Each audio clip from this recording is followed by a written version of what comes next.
Well, hello my baby gorillas, and I'm outside the Scottish Parliament just talking about what is potentially going to come up with regards to the Scottish referendum. So Boris can only delay a Scottish referendum for so long. There will come a time when he will have to give Scotland a second referendum, and it's really about how that second referendum would be best placed for the Conservatives. Now, not that I'm a Conservative, but for the Conservatives to actually put in place.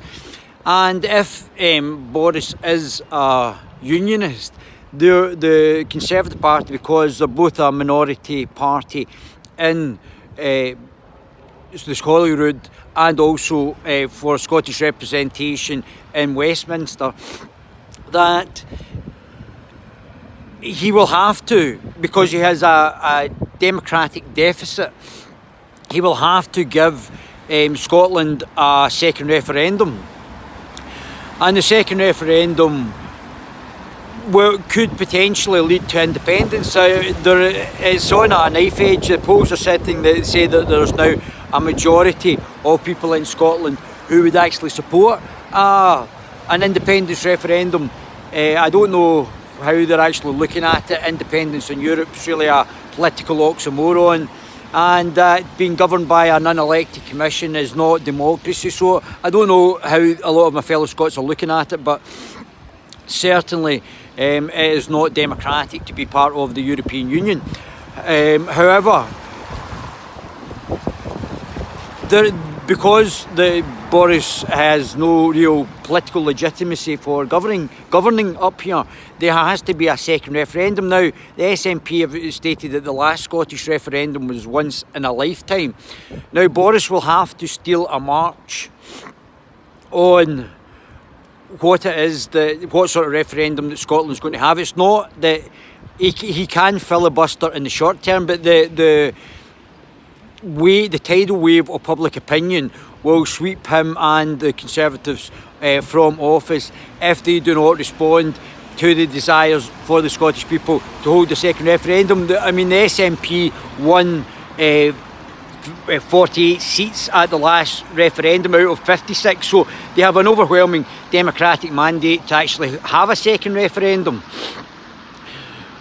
So really, Boris was going to have to give in to more powers to Holyrood, although, as you can see, it is one horrible building. The fact is that £450 million this absolute eyesore cost, more bamboo than up at the Panda Cage at Edinburgh Zoo. So Boris is going to have to give in and actually allow some sort of second referendum. Now, if Boris is clever, he will go for a Devo Max referendum and allow some sort of federal relationship, still retaining the union within the UK. Only by allowing this flexibility, political flexibility, will the unionists be able to hold on to Scotland and retain it within the union.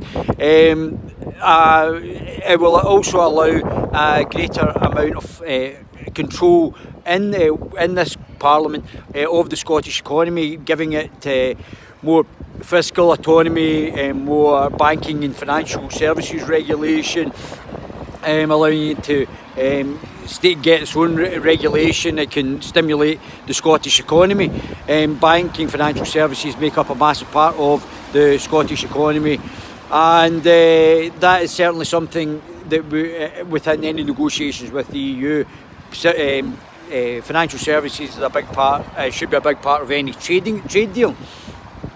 So that is really the situation just now. We are looking for, if Boris is going to be politically intuitive, he has to give Scotland a second referendum. He has to allow the Scots to actually have a referendum.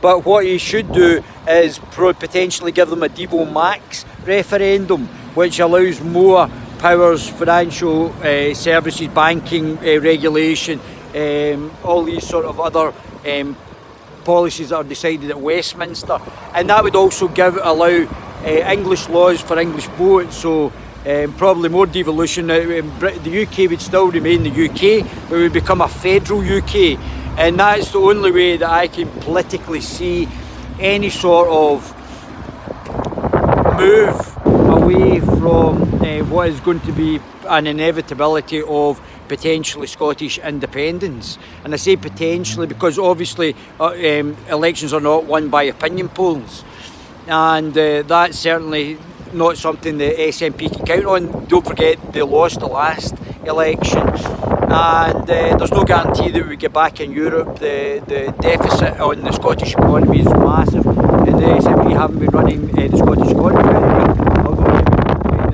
basically run the Westminster. So Boris has got only this as a playing card, and I would, if I was Boris, I would agree to a Devo Max or a federalist relationship but still retaining in the UK.